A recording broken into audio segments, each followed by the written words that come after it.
भारत ने जैसे ही चावल एक्सपोर्ट्स पर बैन लगाया, चीन और नेपाल मिलकर के पूरी तरीके से चोरी पर उतर आए हैं और अब ऐसे नए तरीके निकाले जा चुके हैं जिससे भारत से बड़ी आसानी से राइस की स्मगलिंग की जा रही है। वैसे कहने को तो ज्यादातर स्मगलिंग भारत के रास्ते नेपाल पहुंच रही है, लेकिन कुछ रिपोर्ट्स का यह दावा है कि ये राइस सीधे चाइना पहुंचाए जा रहे हैं, क्योंकि इस समय चीनी अर्थव्यवस्था एक बड़े क्राइसिस से गुजर रही है और भारत एक काफी बड़ा राइस एक्सपोर्टर था, जिसका काफी बड़ा हिस्सा चीन के अंदर भी एक्सपोर्ट किया जाता था, लेकिन भारत सरकार ने चावल एक्सपोर्ट पर बैन लगा दिए हैं। तो ये आपको वो तरीके और रास्ते बताते हैं जिससे भारत से बड़ी आसानी से राइस की स्मगलिंग की जा रही है। बस आपसे रिक्वेस्ट है कि आपको वीडियोस पसंद आ रहे हैं तो उन्हें लाइक और हमारे चैनल को सब्सक्राइब जरूर कीजिएगा। देखिए 20 जुलाई 2023 को भारत सरकार ने नॉन बासमती व्हाइट राइस का एक्सपोर्ट पर बैन लगा दिया और उसके कुछ महीनों बाद नॉर्मल बासमती राइस के ऊपर भी एक्सपोर्ट्स के रेट्स को बढ़ा दिया गया। और क्योंकि भारत दुनिया का सबसे बड़ा राइस एक्सपोर्टर है और दुनिया का करीब 40% राइस भारत से ही एक्सपोर्ट किया जाता है, भारत हर साल करीब 140 देशों को 9.66 बिलियन यूएस डॉलर के राइस एक्सपोर्ट करता है। और अकेले चाइना की बात की जाए तो 23.1 बिलियन यूएस डॉलर का राइस भारत से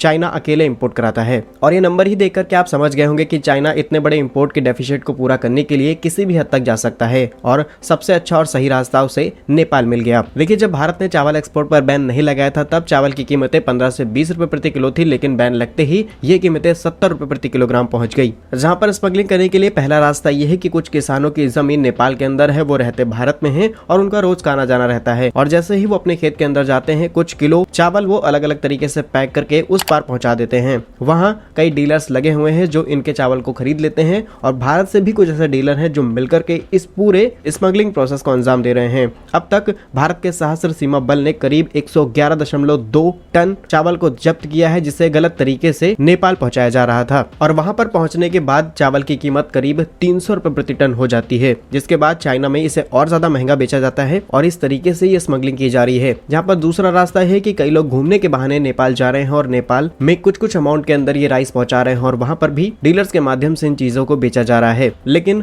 राइस स्मगलिंग की क्वांटिटी बहुत ज्यादा है, सिर्फ पकड़े गए की संख्या 111 टन है। आप सोच करके देखिए कि कितना ज्यादा यहाँ से नेपाल पहुंचाया जा चुका होगा। अगर इसी तरीके से चीजें चलती रही तो भारत के अंदर फूड सिक्योरिटी एक बड़ी प्रॉब्लम बन सकती है, क्योंकि ऑलरेडी भारत सरकार ने इन चीजों को ही ध्यान में रखते हुए राइस एक्सपोर्ट पर बैन लगाया है, क्योंकि अल नीनो और कई तरीके की वेदर फ्लक्चुएशन की वजह से भारत सरकार को यह डिसीजन लेना पड़ा और अब ये स्मगलिंग भारत को नुकसान पहुंचा सकती है। फिलहाल इन चीजों को रोकने के लिए कई टीमों का गठन किया गया है जिससे इसे कंट्रोल किया जा सके। बाकी दुख की बात यह है कि भारत के अंदर भी कई ऐसे लोग हैं जो बिना देश की परवाह किए हुए इनलीगल तरीके से इन चीजों को एक्सपोर्ट कर रहे हैं। बाकी आपका इस पर क्या कहना है हमें कमेंट्स में जरूर बताइए। भारत कैसे ही यूजफुल इन्फॉर्मेटिव वीडियोस पाने के लिए हमारे YouTube चैनल को सब्सक्राइब जरूर कर लीजिए। मिलेंगे हम आपको एक नई और इंटरेस्टिंग वीडियो में, तब तक के लिए वंदे मातरम। भारत माता की जय।